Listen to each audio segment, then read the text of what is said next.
Les nouveautés, elles sont presque pas surprenantes, j'allais dire, puisqu'elles s'adaptent à l'évolution de nos candidats. On a observé cette année une plus grande diversité de l'attractivité de nos écoles vers des candidats en termes de choix de spécialité de terminale. Historiquement, je crois que dans l'inconscient collectif, au moment de la réforme du bac, les jeunes choisissaient plutôt des spécialités scientifiques, principalement la spécialité mathématique et une autre spécialité scientifique.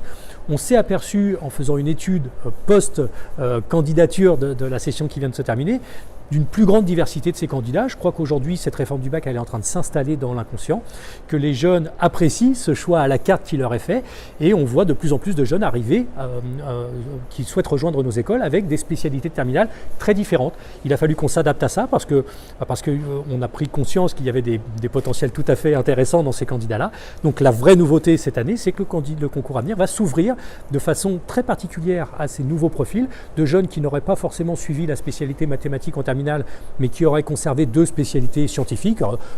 physique et SVT par exemple, et également dans une autre procédure bien distincte, s'ouvre à des candidats qui auraient choisi la spécialité mathématique, mais qui n'auraient pas choisi une spécialité scientifique pour l'accompagner, des gens qui auraient pu faire mathématiques et SES, mathématiques et AGGSP par exemple. Et il a fallu qu'on s'adapte nous pour accueillir ces jeunes-là en leur disant: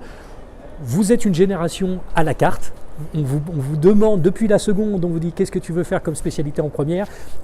qu'est-ce que tu veux faire en terminale, et en terminale qu'est-ce que tu veux faire dans le supérieur. On ne cesse de poser des questions à ces jeunes-là et on leur dit qu'ils ont vraiment le choix. Et bien il faut qu'on s'adapte à ce choix-là, donc nos écoles se sont adaptées à ça et ouvrent maintenant des voies d'accès spécifiques à ces candidats-là pour qu'ils soient